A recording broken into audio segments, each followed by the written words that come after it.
FM News Talk 97.1. On demand audio. Allman in the morning. Common Sense Radio. Yes, everybody. Good morning, you bunch of drunks. Now I have this Gangman style thing all over my mind. Keep in mind, I reserve the right to have it on my mind since I was the first one. The first time you heard about it was when you heard about it on my show. Can you believe that? My hard-rockin', hardcore, politics and culture and everything else show. I introduced you to the Gangman style, dude. Do you remember that day, don't you? I don't remember that day. I'm thinking that I wasn't here.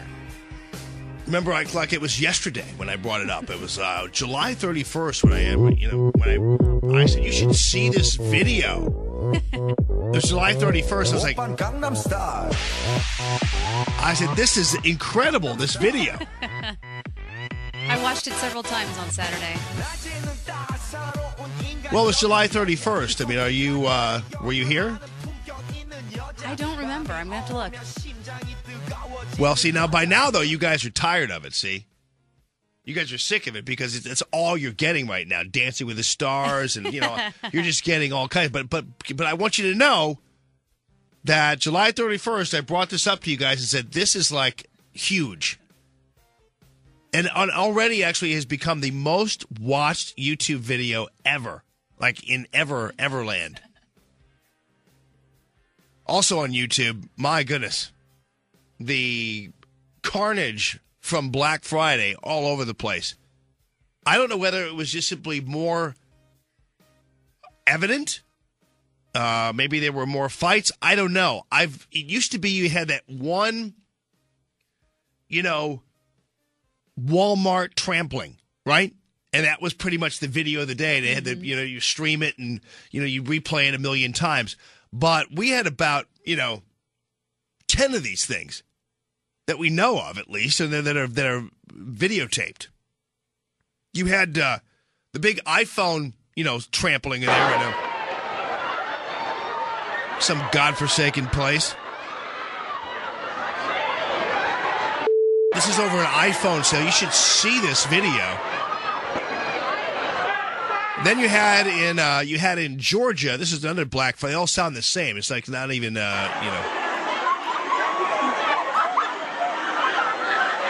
actually sounds like the iPhone video. Then you had $20 sheets. This is what happens when you offer $20 sheets. People go crazy. All right. That sounds like the iPhone video that sounded like the other video. This is red and gold right here. I mean, people are just beating on each other. Then you had the fight over what apparently was shoes. Hoff says it was outside a Victoria's Secret. It could have been over something else.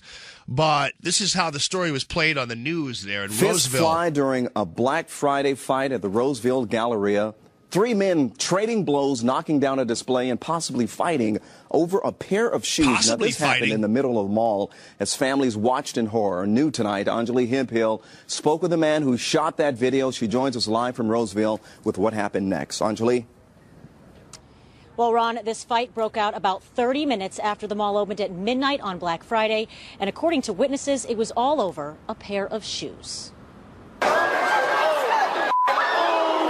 This sea of chaos was the last thing Lawrence Corpus thought he'd see. All right, that's always crazy to me. The lead-in from the anchor and then the reporter is like, families watched in horror. You mean families that were there after midnight? What family is out there after midnight, by the way? And plus, she says it was the last thing he thought he would see when he was at the mall in hellhole Roseville, California, at a mall. He thought that was the last thing he thought he would see was a fight after midnight. Now, again, there's a tendency, I think, on the part of us to look down upon a lot of these people. And I think it's deserved because some people just act like animals. But you have to also say to yourself, well, why are these people out there? I mean, and they are actually earnestly looking for a deal. I mean, Because let me tell you something. A lot of people don't go out to these places. I mean, it's miserable going to these things. And I think a lot of people won't go unless they have to. And I have sympathy for some of these individuals who are put in this situation. And obviously, listen, everybody has their own reasons why they do things. And so I'm not saying that they don't put themselves in a situation, but the idea in this country that we have people who are beating each other up over shoes or iPhones or whatever else is not a good reflection of the state of our country right now. And yeah, is it a bad reflection on the actual people? Yes, it is. But still, it's not a good reflection on this country. Margie, how you doing? Thanks for calling the show. How are you? I'm good. How are you? What's going on? I think the retailers are responsible for this sort of chaos. You know, why don't they have more merchandise to go around? I happened to be in Walmart about 3 hours before they started their sale on Thanksgiving, and I was looking at the pallets that they had all wrapped up in saran wrap with the merchandise on. I wasn't going to wait in line or anything like that, but I noticed that on a set of sheets that they have on sale, they had like 8 packages. Yeah. 8 packages. You have thousands of people in line. Right. Why don't you have more merchandise for these people? Margie, you know what? That's a great point, because I was thinking about this when I saw this fight, and it was like the media spends, 3 weeks drumming up interest in Black Friday.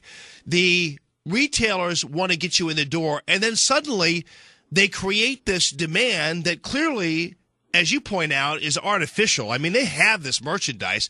They just don't want to let go of it at the price that they're letting go of it, and so they make people fight over it.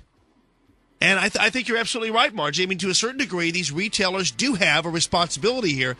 And some of them are thinking, well, we'll get them in the door and they'll buy something else. Well, no, people are looking for that specific item. And so it's so weird how we sit back now and watch the media and the retailers all express dismay that people are fighting over stuff when they created the actual chaos themselves.